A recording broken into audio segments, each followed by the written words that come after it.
Saya nih kepo nih Mas. Kepo apa Kritik, dulu nih? iya, Apa dulu? soalnya gini lah. Kritik matan hadis itu kan kalau sekarang kan kita kenalnya jadi mata kuliah ya. Iya. Mata kuliah kritik matan hadis. Nah kira-kira dulu tuh ada nggak sih sejarahnya muncul emang kritik matan hadis itu udah dari zaman dulu apa baru akhir-akhir ini nih? Jadi kritik matan hadis itu bahkan sejak zaman dulu tuh sudah ada, Mas. Oh. Itu kan kayak ada 3 bagian ya. Yang pertama tuh pada masa Nabi, terus pada masa sahabat, dan yang terakhir tuh pasca sahabat. Oh. Iya.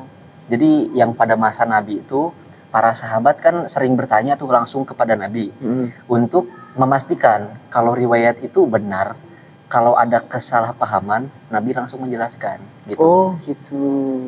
Itu berarti model kritik dulu itu berarti langsung tanya gitu ya? Iya, jadi langsung nanya ke Rasul. Ya, soalnya kan ada sumbernya ya. Sumbernya langsung Iya, gitu. iya.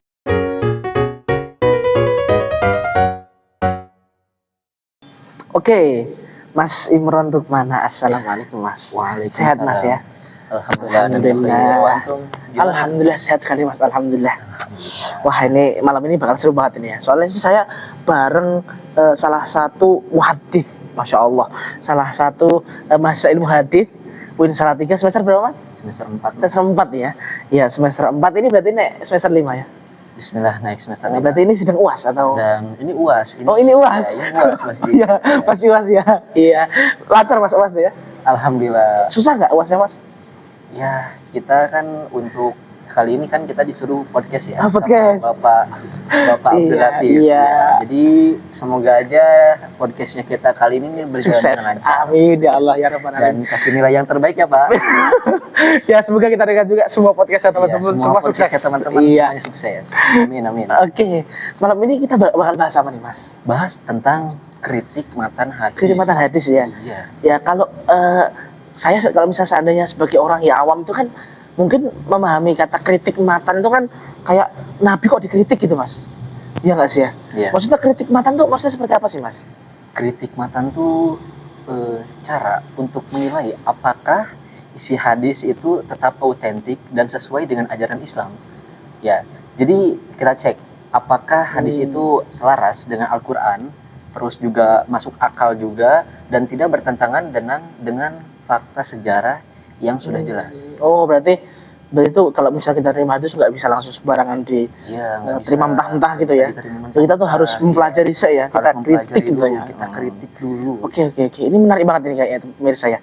Soalnya ini materi ini kan kalau misal di kalangan umum itu kan agak jarang dibahas. Ya, agak jarang ya dibahas. maksudnya ini hal yang istilahnya apa ya? Kalau kita bilang itu yang apa ya, kalau yang nggak terkenal itu apa sih? Kayak apa ya? Kurang diminati lah. Iya, gitu, istilahnya kayak kurang jarang dibahas lah ya. Jarang dibahas. Oke, tapi kali ini kita bakal bahas dengan muhaditsnya langsung ya. Ya semoga podcast kita kali ini semoga ini bisa bermanfaat untuk kita semua. Untuk saya juga, amin, insya Allah. Ya, untuk kita semua ya. Oke, saya nih kepo nih Mas. Kepo apa dulu nih? Iya, Apa dulu? soalnya gini lah. Kritik matan hadis itu kan kalau sekarang kan kita kenalnya jadi mata kuliah ya. Iya. Mata kuliah kritik matan hadis. Nah kira-kira dulu tuh ada nggak sih sejarahnya muncul emang kritik matan hadis itu udah dari zaman dulu apa baru akhir-akhir ini nih? Jadi kritik matan hadis itu bahkan sejak zaman dulu tuh sudah ada Mas. Oh. Itu kan kayak ada 3 bagian ya. Yang pertama tuh pada masa Nabi, terus pada masa sahabat, dan yang terakhir tuh pasca sahabat. Oh. Iya. Jadi yang pada masa Nabi itu para sahabat kan sering bertanya tuh langsung kepada Nabi untuk memastikan kalau riwayat itu benar. Kalau ada kesalahpahaman, Nabi langsung menjelaskan gitu. Oh, gitu. Itu berarti model kritik dulu itu berarti langsung tanya gitu ya? Iya, jadi langsung nanya ke Rasul. Ya, soalnya kan ada sumbernya ya. Sumbernya langsung Iya, gitu. iya. Jadi enak. Misalkan Oke. Terus kurang yang paham atau apa. zaman Terus untuk sahabat, yang pada zaman sahabat tuh setelah Nabi wafat, para sahabat tuh kayak lebih berhati-hati dalam menerima hadis. Ya, mereka tuh lebih berhati-hati. Jadi mereka tuh membandingkan riwayat dan saling mengoreksi jika ada yang kurang tepat. Oh gitu ya. Soalnya zaman itu kan udah istilahnya udah mulai ya muncul orang-orang Khawarij gitu Iya, ya. Udah iya, mulai ada iya. model-model kayak Musailim Al-Kadzdzab gitu Nah, ya. iya, yang Iya, iya. nabi-nabi ngaku nabi baru. Iya, iya, ya.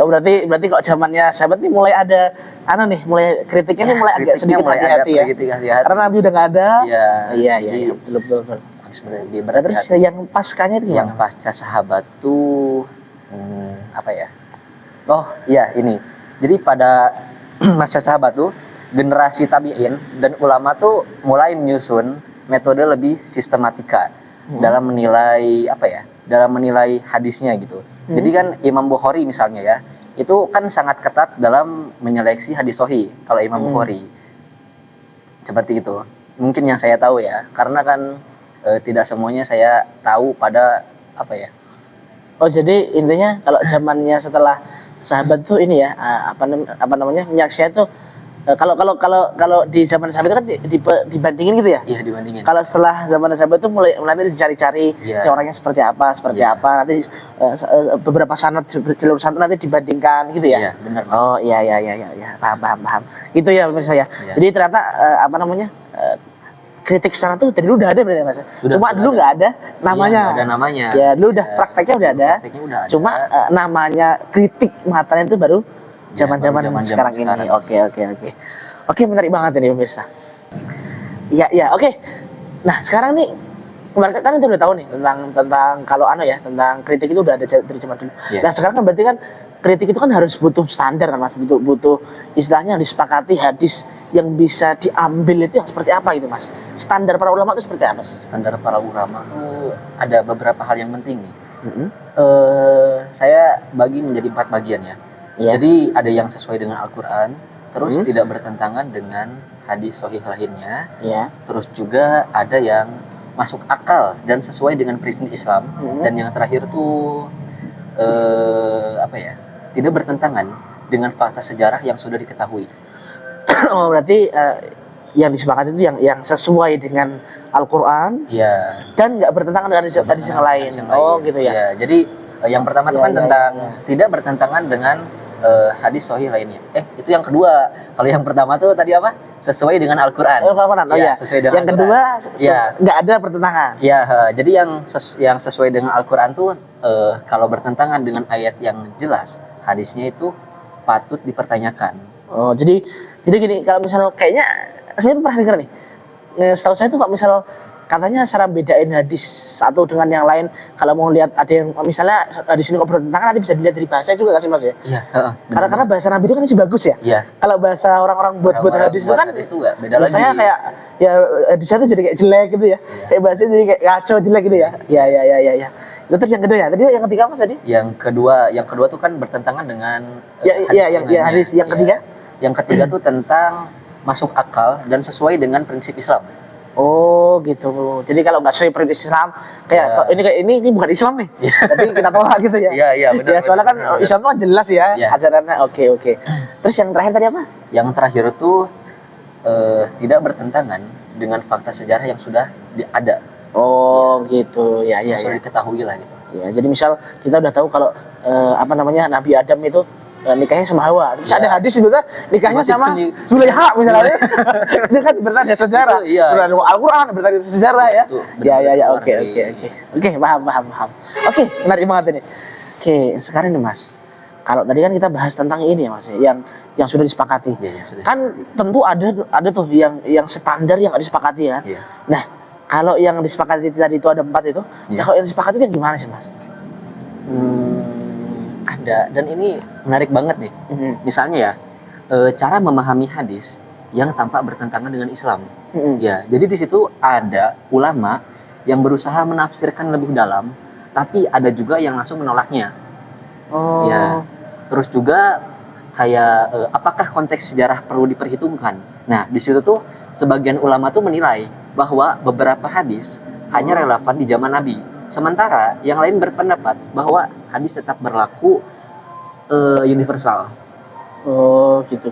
Ya, dan juga di situ tuh kayak ada metode menentukan keabsahan hadis berdasarkan matanya. Ya, berdasarkan matanya. Jadi ulama klasik dan ulama modern tuh kadang kan punya pendekatan yang berbeda dalam menilai teks hadis gitu ya. Ya. Dah mungkin seperti itu yang saya ketahui ya. Oh gitu ya. Iya. Jadi ya karena tadi itu kan apa? Yang pertama tadi Mas? Yang pertama apa? tuh cara memahami hadis yang tampak bertentangan dengan Islam. Oh gitu. Jadi ya mungkin ada orang yang kalau nafsi apa namanya mencari hadis atau memahami hadis itu istilahnya dengan yang nggak sesuai dengan asal, pokoknya sesuai dengan kemauan sendiri gitu ya, mungkin ya, yang nggak diboleh benar, ya. yang kayak gitu. Oh, itu yang pertama tadi. Yang kedua Ya. tadi Mas? Yang kedua tuh apakah konteks sejarah tuh perlu diperhitungkan? Oh gitu. Jadi ya soalnya kan kalau misal apa hadisnya tuh nggak sesuai sejarah kok nyeleng jatuh mesti itu harus ada ya. Iya, benar. Ya itu perlu dibahas itu kalau bisa itu. Bahas kalau itu ya. Ya, terus yang ketiga tadi apa? Yang ketiga tuh kayak metode menentukan keabsahan hadis berdasarkan matannya. Gimana? Metode menentukan keabsahan hadis berdasarkan matannya. Oh, jadi kita ngeliat hadis sahih itu kita ngeliat matanya nih anu apa enggak nih? Iya. Konkret apa enggak gitu ya? Konkret atau enggak. Terus gitu. juga kan sanadnya nyambung sampai Rasulullah atau enggaknya gitu. Oh, jadi nggak dinilai dari sanadnya nih, langsung matanya katanya bagus langsung diterima gitu. Iya. Itu yang diperselisihkan Ya, gitu itu ya. yang diperselisihkan. Oke, makasih banget ya Mas Emo ya. Ini sudah mau menyempatkan waktu untuk podcast ya. Alhamdulillah. Ya, semoga yang sedikit ini tentang materi yang menarik banget ini. Sebenarnya kita pengen yang lebih panjang lagi, cuma karena emang waktunya nggak cukup ya Mas ya. Kalau bisa berjam-jam sih. Berjam-jam. Wah, lebih seru. Ya, seru ya, Ini soalnya. kita cuman bahas sampai yang- mungkin beberapa menit ya. Iya, Kalau cuma, kayak ya. 15 menitan lah. Ini aja udah seru apalagi Iya, sampai sudah tuh lebih itu main gitu. yang mendalamin lagi nih. Iya, lebih Cuma karena emang mendalam waktunya nggak cukup ya. Iya. Ya, jadi ya saya mohon maaf banget sebagai host ini, saya mohon maaf kalau banyak salahnya. Ya mungkin saya juga mengucapkan terima kasih yang sebesar-besarnya Mas. Ya, kita cukupkan podcast kita. Assalamualaikum warahmatullahi wabarakatuh. Terus Mas.